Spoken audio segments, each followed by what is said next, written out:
नमस्कार दोस्तों, मैं हूं परविंदर सैनी। दोस्तों, आज हमारे साथ बातचीत करने के लिए भारतीय जनता पार्टी की जिला उपाध्यक्ष सुमति जाखड़ जी हमारे साथ हैं। सुमति जी, सबसे पहले आपकी नई कार्यकारिणी बनी है, आप उपाध्यक्ष बनी है, तो आपको बहुत बहुत शुभकामनाएं। जी धर्मेंद्र जी, धन्यवाद। मैडम, आपसे ये जानना चाहूंगा कि पहले आप महिला मोर्चा की जिला अध्यक्ष थी, अब आपको उपाध्यक्ष बनाया गया है। आपका ये प्रमोशन है या डिमोशन है? धर्मेंद्र जी, पहले मैं महिला मोर्चे की जिला अध्यक्ष थी और अब मुझे मेन बॉडी की उपाध्यक्ष बनाया है। यानी कि जिला अध्यक्ष और उपाध्यक्ष पार्टी की मेन कड़ी होती है। तो मेरा डिमोशन नहीं है, मेरा प्रमोशन है। और मेन कार्यकारिणी में एक महिला का होना सबसे अच्छी बात है। पहले तक महिलाओं के लिए के अंतर्गत काम करने होते थे, अब पूरे जिले में महिला पुरुष सभी के हित में काम करने।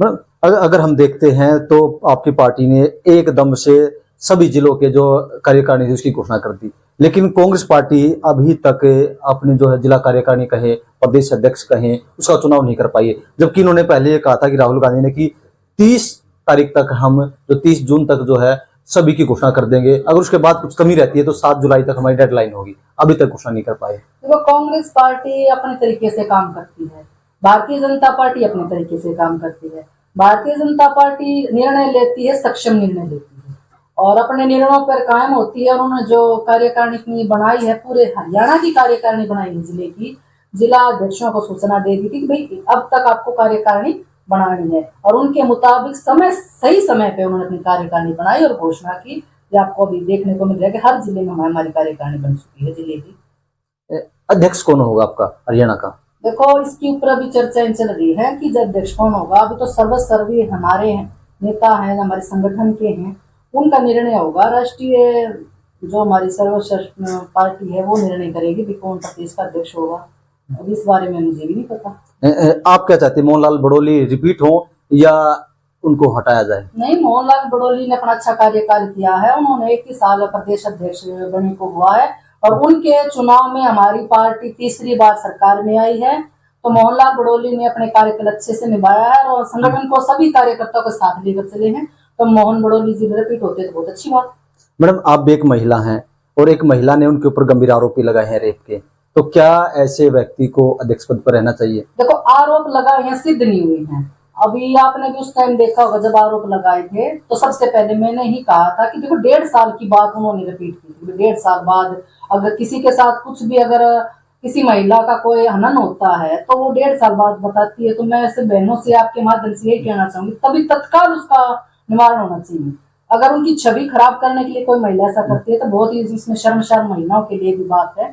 और अभी उसकी कोई पुष्टि नहीं हुई है कि उनको अभी दोषी ठहराया नहीं है, और ऐसा मैं मानती हूँ कि अभी ये उनको प्रदेश अध्यक्ष दोबारा बनना चाहिए। एक आपकी पार्टी ने एक कार्यक्रम चलाया है कि 11 साल, पार्टी के 11 साल, स्वर्णिम 11 साल, लेकिन कांग्रेस पार्टी कह रही है कि 11 सालों में आपने कुछ किया ही नहीं, बेड़ा गर्क किया है, प्रदेश का हो या देश का हो। विपक्ष का तो काम ही ये होता है कि पार्टी को, किसी भी पार्टी जो सत्ता में होती है उसको पॉइंट आउट करने के लिए 11 साल में कितना कुछ विकास किया है ये तो प्रधानमंत्री ने, आपने, हम सब ने देखा है।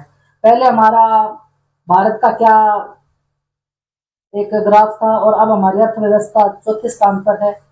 तो विपक्ष का तो यही होता है कि दूसरी पार्टी जो सत्ता में होती है उसको कोई ना कोई मुद्दे चाहिए उन्होंने बोलने के लिए।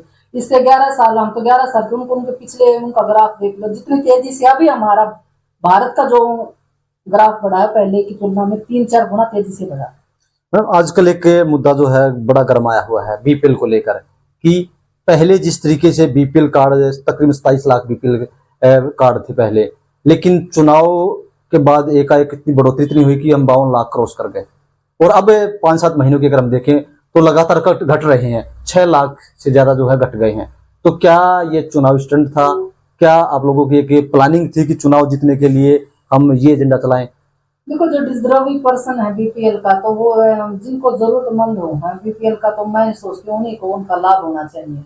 चाहे ग्राफ पहले बढ़ा हो चाहे घटा हो, अगर बढ़ा है तो उनको जब जरूरत के हिसाब से उनकी कम, लेकिन अगर घटा है तो शायद वो उसमें पूरी तरह से सक्षम नहीं थे, उन चीजों में एबिलिटी नहीं थी, कोई चीजों की कमी थी, तभी उनका घटा है। और जो जरूरतमंद के लिए भारतीय जनता पार्टी अंत्योदय के लिए जो काम कर, जो पंक्ति में अंतिम व्यक्ति तक है, जो जरूरतमंद है उस तक उसकी योजना का लाभ होना चाहिए। ये इसीलिए भी पहले कुछ उनकी बायोडाटा जो देखा है उसमें त्रुटि हुई। जिस तरीके से दीपेंद्र हुड्डा सांसद जो कह रहे हैं कि ये बीपीएल जो है एक बड़ा घोटाला है, तो क्या हम मान लें कि ये घोटाला है वाकई में? कौन सा घोटाला? बीपीएल का क्या घोटाला? जरूरतमंदों को बीपीएल कार्ड देकर उनका नहीं, पहले बढ़ोतरी की गई, अब घटाए जा रहे हैं। घोटाला कोई कुछ नहीं है। जिनको जरूरत थी उनके लिए बनाए हैं, जिनको जरूरत नहीं थी कट काटे गए हैं। कई बार जल्दबाजी में जो ना डिजर्व करते हैं उनके भी बन जाते हैं बीपीएल कार्ड, लेकिन बाद में उनकी छटनी होती है, शायद वो उस पे नहीं निकले होंगे। मतलब एक देखने में ये आया है कि आपकी सरकार में जब तीसरी टर्म आपकी आई है तो लगातार क्राइम का ग्राफ जो है बड़ी तेजी के साथ बढ़ रहा है। प्रदेश में हर रोज लूटपाट की घटनाएं, मर्डर की घटनाएं, डकैतियां हर रोज लगातार बढ़ रही हैं और विपक्ष इसी को लेकर मुद्दा बना रहा है। तो क्या हम ये मान लें कि सरकार पूरी तरीके से विफल है? बिल्कुल विफल नहीं है। सरकार विफल होती तो हर सरकार में ये क्राइम तो चलते हैं।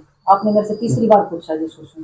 क्राइम कभी स्टॉप होगा? क्राइम का हो कभी सकता है नहीं। मैडम, अगर आप इच्छा शक्ति होगी तो स्टॉप होगा। स्टॉप नहीं हो सकता, हम उसके लिए काम कर सकते हैं। सबकी सोचने की सबकी क्षमता अलग अलग होगी। काम करना नहीं चाह रहे, सभी को इजीली चाहिए इनकम, और भारतीय जनता पार्टी तो आत्मनिर्भर बना रही है, लोगों को कुछ काम करने की वो स्वयं सहायता समूह चलाकर महिलाओं को सक्षम कर रही है। इसीलिए ना सभी को रोजगार मिले। नौकरियां सभी को नहीं दे सकते, उनको काम करना चाहिए। तो आज की युवा पीढ़ी काम करने में सारी फैसिलिटी चाहिए, पर काम करने में आज हिचकते तो क्राइम करेंगे। तो क्राइम के लिए अंकुश तो लगाने के लिए प्रयास कर रहे हैं, लेकिन अब आप कह रहे हो कि क्राइम है, तो क्राइम को स्टॉप तो कहीं भी नहीं। क्राइम तो देखो, आप एक चीज के लिए हम अग्रसर हो सकते हैं उसको रोकने के लिए, और पार्टी और सरकार उसके लिए निरंतर कार्य कर रही है। मतलब क्या हम जिस तरीके से आप कह रहे हैं कि क्राइम पर स्टॉप नहीं लग सकता है, तो क्या हम ये मान लें कि क्राइम कभी खत्म नहीं होगा? देखो, क्राइम हम अपने घर से चलेंगे क्राइम को स्टॉप करने के लिए। जब तक हम सभी को बीड़ा उठाना पड़ेगा क्राइम को स्टॉप करने के लिए। सभी मिलकर अगर इस चीज के लिए करते हैं तो सरकार भी उनका साथ, सरकार एक साथ दे सकती है सभी का, अगर अच्छे काम। मतलब अगर हम बीड़ा उठाएंगे तो सरकार क्यों बनाई हमने? सरकार तो पुलिस की क्या आवश्यकता है? देखो, पुलिस भी अपना काम करेगी, सरकार भी करेगी, लेकिन समाज में लोगों ने भी अपना काम करना चाहिए। सभी मिलकर किसी चीज को अगर हमने बिल्कुल ही हटाना है देश प्रदेश से, तो उसके लिए सभी को एकजुट होना चाहिए। अब एक छोटी सी बात और, हमारे सीएम जो उत्तर प्रदेश के, उन्होंने एक क्लिप बनाया है। अगर आप कहीं क्राइम होता है तो आप एक वीडियो बनाएं, और उनका एक अलग से उनका एक ग्रुप है, एक सीएम का ग्रुप है, उसमें आप सेंड कर दीजिए।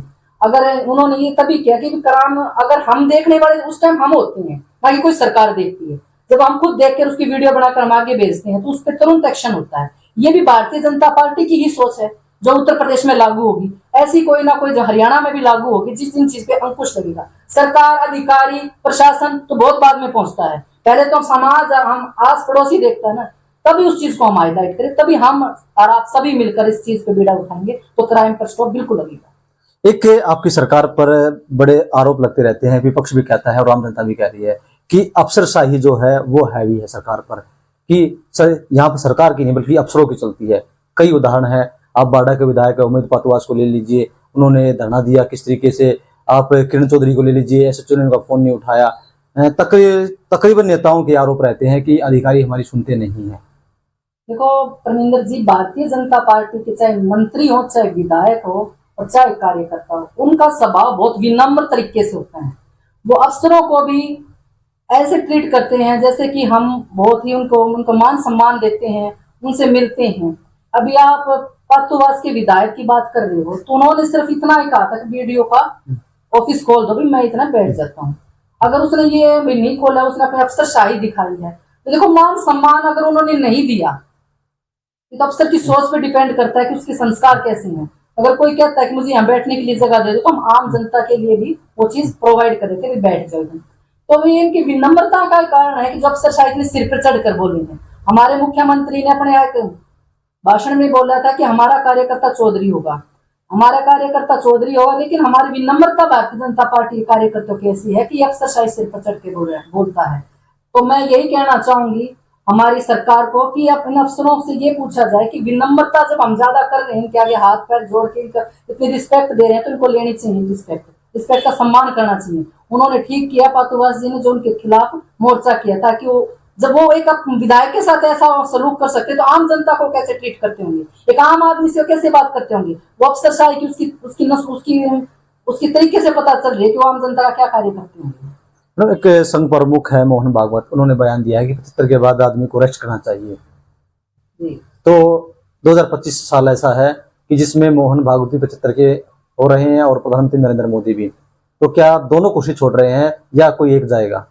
देखो, मोहन भागवत जी ने जो अपना बयान दिया है 75 के बाद भाई उन्होंने छोड़ देनी चाहिए अपनी कुर्सी, लेकिन उन्होंने भी ये देखा होगा कार्य करने की क्षमता जिसमें ज्यादा होगी, 75 के बाद कई में एनर्जेटिक लेवल ज्यादा होता है, वो कार्य कर सकता है अपना। हमारे प्रधानमंत्री तो आज भी युवा की तरह कार्य कर रहे हैं, तो उनके लिए age is a figure, age एक उम्र का एक फिगर है, लेकिन वो काम कार्य करने की उनकी क्षमता आज भी नौजवान की तरह है। अभी आपने देखा होगा वो कितने देशों की वो यात्रा करके आए हैं और कितना उन्होंने अपना भारत में कितने प्रधानमंत्री के पद पर रहते हुए कितने कार्य किए हैं, और उनको मुझे तो नहीं लगता उन्होंने अभी 75 के बाद उन्होंने इस चीज से होना चाहिए।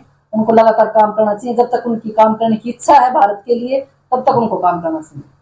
तो चलिए दोस्तों, कहीं ना कहीं जिस तरीके से ये बात निकलकर सामने आ रही है कि उम्र कोई बाधा नहीं है, जज्बा होना चाहिए, जुनून होना चाहिए, और जिसमें जुनून होगा, जिसमें जज्बा होगा, वो उम्र की सारी बाधाओं को पार कर सकते हैं। सौमित्री जी, हमसे बातचीत करने के लिए आपका बहुत बहुत धन्यवाद। धन्यवाद।